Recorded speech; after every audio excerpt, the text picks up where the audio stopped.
Hey everyone, and welcome back to Joey's Retro Newscast. And I do this every week. Every Friday, we go over the best and most popular news of the week when it comes to retro handhelds and retro gaming. That way, you don't miss anything. You can just watch the show every week to figure out what you did miss. Now this time, when I say it is a short newscast, I actually mean today is a short newscast. Not a lot of news this week, but we will talk about the important stuff, as well as a good question that came in. Only one piece of software news this week. muOS Canada Goose is now out, and this is a small update. They say it's a large update. For us, it's a small update. Either way, it is an update to muOS Goose that came out about 2 weeks ago or so, and it fixes a few things that they're going to be making changes for going forward and makes things a little bit easier, and they lock down RetroArch as well. So a lot of people are having issues with RetroArch. I would suggest, if you are going to update muOS, to watch my video on it, because I go over all of the changes, what you need to know, and what you need to do to make it a successful update. So check out that video. I did it this week, and I will have you covered and make your life easier for muOS. Question of the week. What game or games are you excited for? And I have redone this section about 5 times now.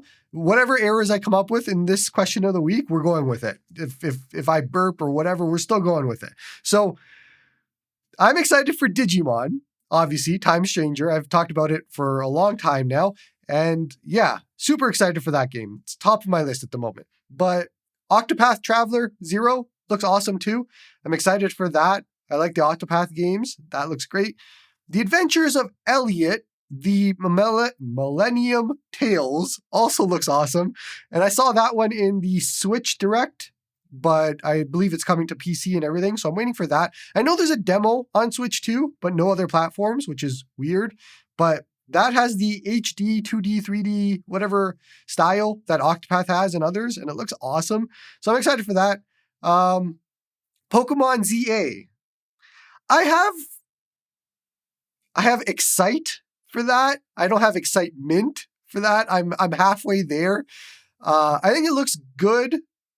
I don't know if I like the fact that you're only in a city the entire time, but it is Pokemon, so I will get it. And my phone just rang, so I told you I'm not redoing this. This is live now. Okay. Forza Horizon 6, I am excited for. They just announced that last night. So that looks great last night because I'm filming Thursday. And Ghost of Yote. I should be getting that on my PS5, but there's no part of me that wants to play on the PS5 right now. I might as well just wait for it to come to PC in a year or two. So I don't know what I'm going to do there. We'll see, but Ghost of Yote looks good. I still need to finish Ghost of Tsushima. So I don't know if I can play Ghost of Yote if I haven't played Tsushima. These are first world problems, I know. There are other games on my list that are coming that I'm probably forgetting, but I'm curious. Let me know in the comments. What is your upcoming games list? What are you excited for?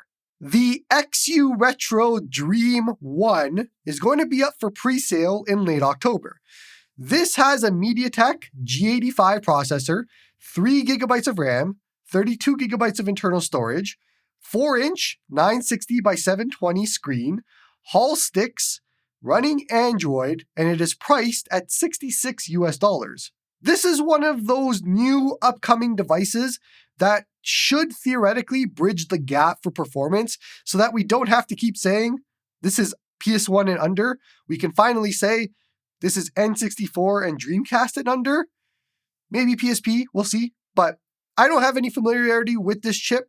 I just know, based off of what I've seen, that it should be bridging that gap. So we will see. I don't want to oversell the performance on this, but for $66, this should be doing Nintendo 64 and Dreamcast and more. So we'll see how that goes. Now, what's exciting about this is that XU Retro isn't the only company coming out with new devices in the sub $100 category.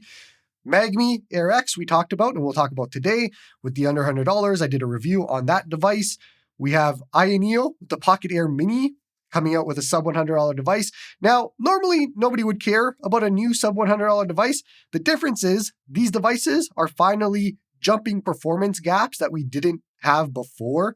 That is the exciting part. So it isn't just how Anbernic went from the RK3566 lineup to the H700 lineup, and we gained nothing through that. They all played the same games for all of that. And then we have the TrimUI Smart Pro and TrimUI Brick and TrimUI whatever that only does the same sort of content.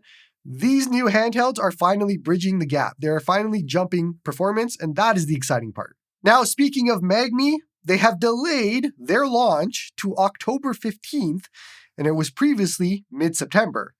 There is some early bird benefits like a price decrease, a carrying case, and a coupon for the first week. This is a bit of a weird situation. They had devices already being sold on AliExpress. They sent out review devices to a lot of different people. And so we kind of went off of the expectation that it would release in mid-September. Now that is October 15th.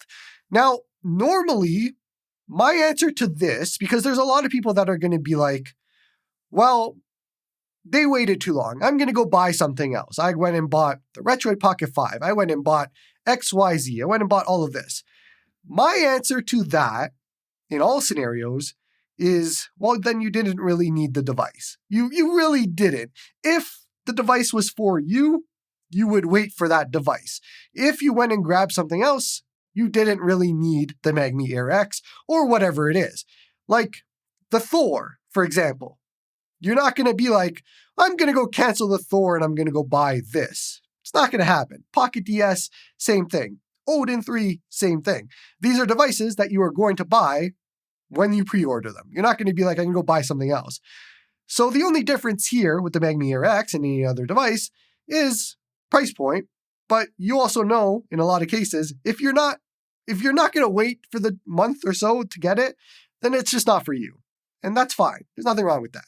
But let's not pretend that like them waiting a little bit longer is a big issue. With all of that being said, the main problem here is now Neo is entering this space with a sub $100 device. XU Retro has theirs. MagicX has theirs. Anbernic, I am sure, is not going to let all of these companies get away with this.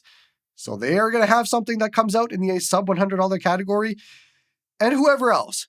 So by them delaying by a month, which is now the month that all the other devices are going up for pre-order and releasing, that is the part that screws them.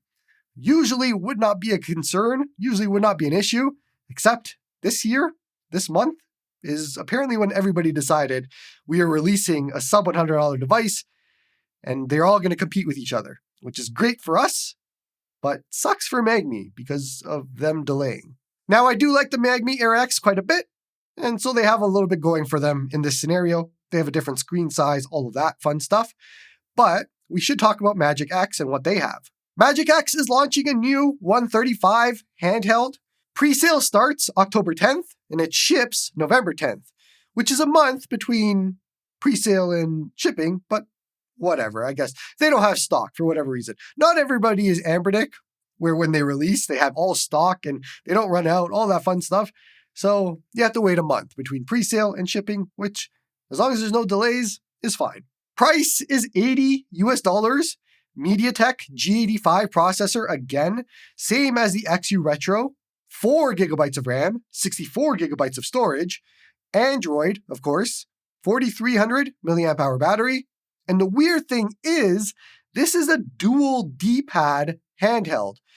So you can turn this vertically and be a crazy person playing Tate mode or whatever, vertical arcade games, if you wanted to. That is one of the reasons this device is being made, is so that you can turn it vertically. Now, screen-wise, this has the 3.5-inch 960 by 640 screen, same one that the Neo Pocket Micro has.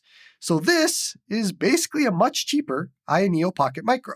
That interests me. That is 4x GBA.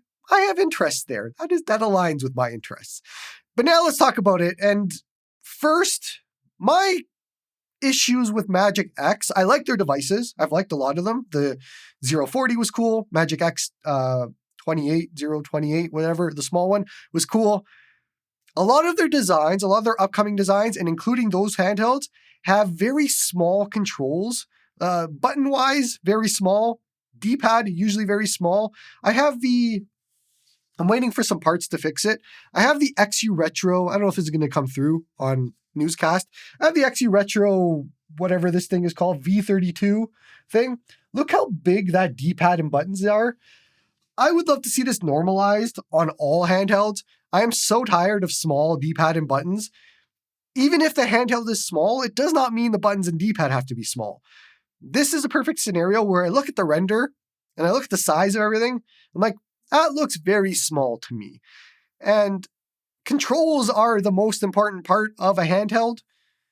I want it to be a little bit bigger. So I'm nitpicking here, obviously, but it is something that I've seen over time of their releases and renders, bit on the smaller side. Even like their bigger devices, they have a, dual screen one, the big 040, whatever. That had very small controls too. You have all of that space. Let's use it. Anyways, the second D-pad and Tate mode have really no value to me personally. It's cool for people that want that. I don't really care about that. I do like how it's slim of a device and all of that fun stuff, but vertical arcade, no interest there. The interest from me when I look at this, it looks like an Anbernic RG351P, probably a little bit bigger, I think. That had bigger controls. I can't stop talking about controls. The 351P is a fantastic handheld. I love that handheld. Small little candy bar, GBA screen, all of that. If this is that, I am excited for it. It doesn't look that way. I don't know why we've gotten away from doing small handhelds, candy bars, all of that. We have none of them coming out anymore. So we'll see how this is. I'm excited to take a look at it, but I want to see some more smaller devices, like more retro handheld like we used to have. That's something that's missing. There are only a few days left in the month for our game of the month, which is The Legend of Zelda: Oracle of Seasons.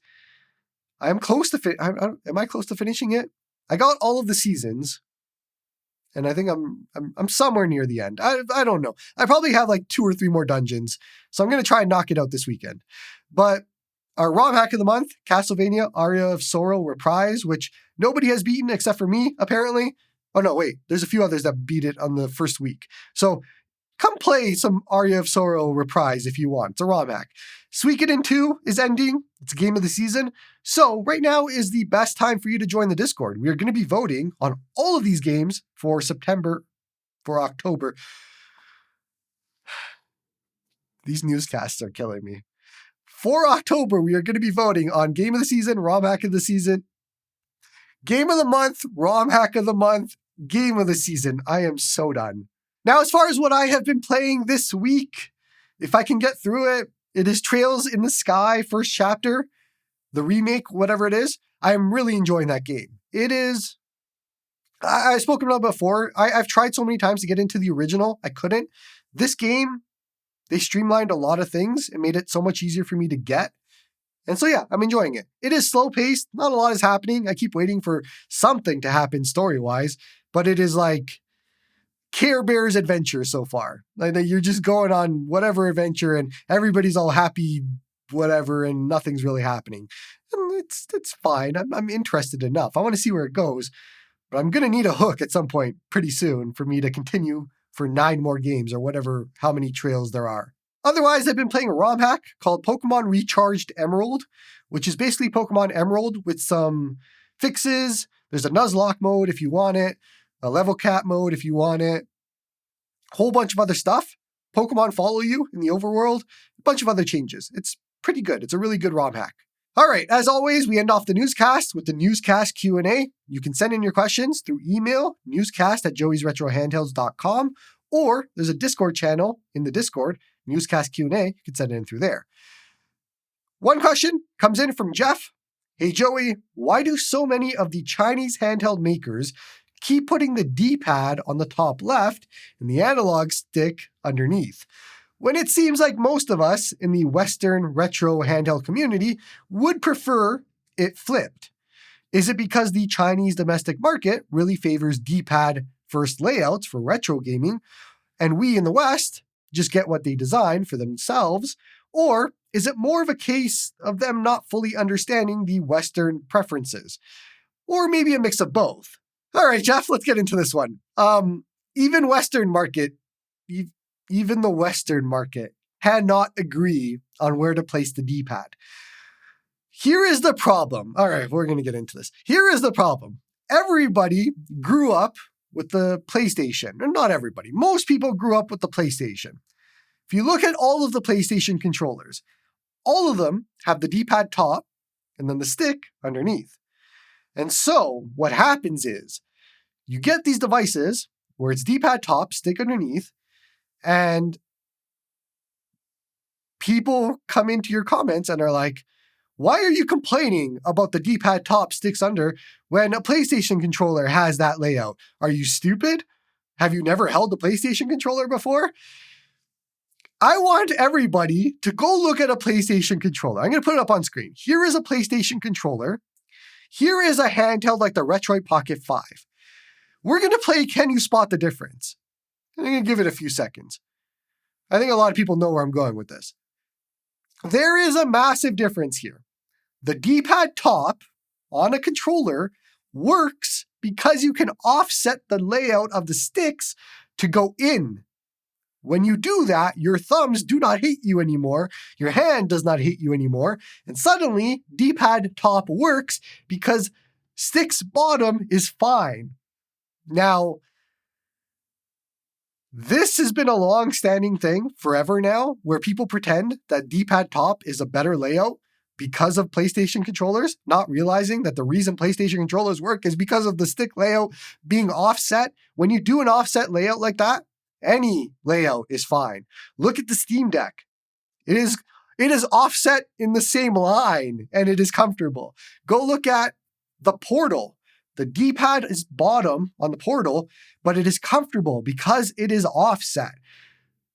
Look at a bunch of other PC handhelds that have the same thing. They are comfortable because of the offset. So that is why it does not work for me on handhelds, is because they do not offset them. If you look at the Retro Pocket 5, sticks bottom, but it is directly bottom. And so for me, I'm going to tie this all back. For me, D-pad top does not work on any handheld where you have to use the sticks. It doesn't. It's not comfortable. However, D-pad bottom always works on all handhelds for me. I have no issues with it. Ambernic RG405M has the D-pad bottom. It was awesome. Never had an issue with it. I have yet to run into really any handheld where when the D-pad is bottom, it is an issue. However, I have run into so many handhelds where when the D-pad is top and sticks are bottom and we have to use the sticks, it is an issue every time. That is my hands.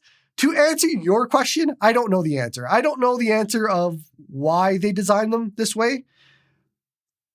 I assume... I don't know. I really don't know. I know in a lot of cases where, like, look at the Cube XX, for example, when you have the D-pad top, but it only plays up to PS1. So sure, that's fine. There's no issues there. You are never using the stick on a Cube XX. But if suddenly the handheld got the ability to play Nintendo 64, to play PS2, to play whatever, GameCube, suddenly that D-pad top sucks for it. And it becomes an issue. This is where my thoughts go on all of this, and yeah, it's a problem. But honestly, I don't know. I can't understand the Chinese handheld market because they like LCD over OLED as well. So it could just be one of those things where they're like, we like D-pad top over sticks top for whatever reason. And if I think about it, it could be just a PlayStation thing. Again, going back to my issues of why that does not work. But for me, in all of my reviews, that's why I talk a lot about the ergonomics when it's D-pad top, because it usually sucks. It just, not usually, it always sucks. There is no good handheld that's D-pad top and stick bottom. And when they're in a line like that, to use those sticks for anything, it's cramp city. That's why Retro Pocket 5 users buy a grip, because they know it sucks. So they get a grip so they can actually use the sticks on the bottom. Otherwise, you can't use those sticks on the bottom. You need a grip. Get a grip. Anyways, I hope that answers your question. I don't even know if it answers your question. I kind of went on a tangent there. The answer is I don't know why they do it, but I know why I don't like it. So Thanks, Jeff, for the question. That is everything this week. Make sure that you like and sub to help the channel grow. Come join the Discord and play some games. Please, why don't you play some games? Support me through YouTube membership if you like my stuff. And appreciate you all for watching. And that's all for me, Glasgow, Scotland.